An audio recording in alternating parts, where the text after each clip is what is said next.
Что же такое манипуляция? Слово «манипуляция» сегодня используется слишком часто и везде. Вот только использовать и понимать его значение – два диаметрально разных понятия. Часто слышу от мужчин: вы, женщины, манипулируете чаще и больше. А что такое манипуляция, уточняю я? Ну, моя жена говорит: если ты мне не купишь шубу, я не буду готовить. Мой ответ: это не манипуляция, это договоренность, контракт, в котором жена выставляет цену твоего комфортного существования. Поэтому попрошу не путать манипуляцию с мотивацией, провокацией, флиртом и уж тем более договоренностями, как в нашем примере с женой.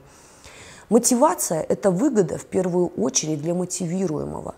Провокация – это форма проверки, во время которой ты не берешь чужой ресурс. Флирт – это обоюдная игра слов, приносящая удовольствие обоим.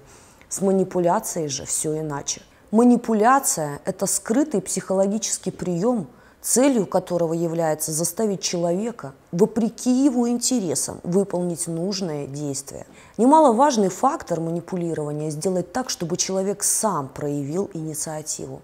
Поэтому психологическая манипуляция – это нечто совсем другое.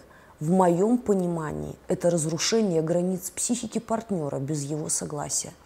Это отношения, которое манипулятор выстраивает таким образом, что ты делаешь только то, что нужно ему, без просьб и договоренностей. При этом ты никогда не получаешь то, на что рассчитывал.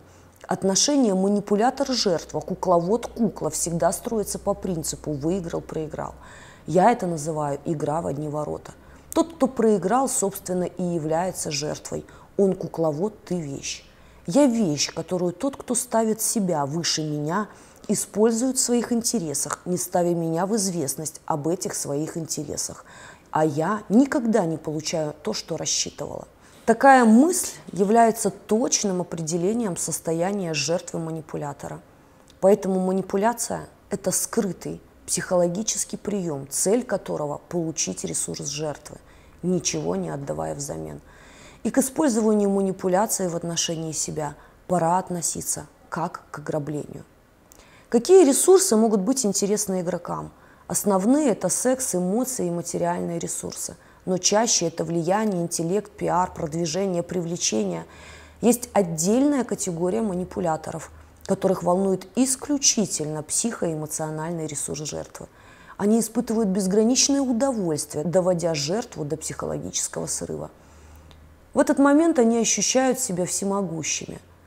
Почему мы становимся жертвами манипуляции? На то есть несколько причин. Мы наивно полагаем, что нас это не коснется. Мы уверены, что манипулируют кем угодно, кроме меня. Наш преступный оптимизм – главная причина. 21 век, время открытой информации и общедоступных знаний, превратил манипуляцию в повседневную реальность. Наше невежество в понимании механизма психологического подавления не дает возможности распознать манипулятора. Если абориген не понимает, что такое огнестрельное оружие, оно все равно выстрелит.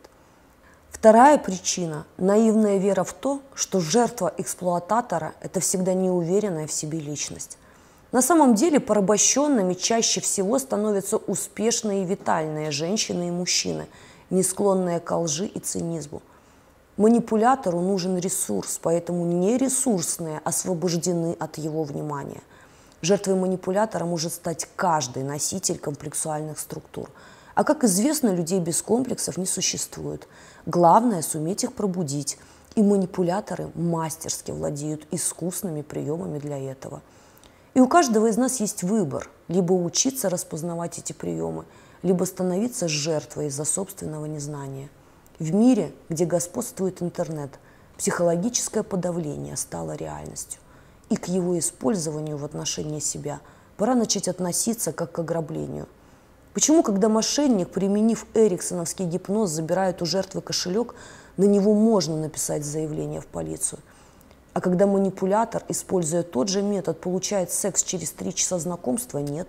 И не только секс, манипулятор получает бесплатный труд, влияние, финансовый ресурс, популярность и многое другое. И в том, и в другом случае жертва отдала свой ресурс сама. Почему мошенников мы опасаемся, а манипуляторов нет? Почему в детстве нас пугают цыганками, а манипуляторами никогда?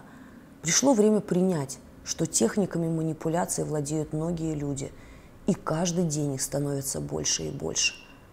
Смотрите более подробное видео на эту тему по ссылке в описании. Ставьте лайки, подписывайтесь на канал. Благодарю вас за ваше желание понять и защитить себя.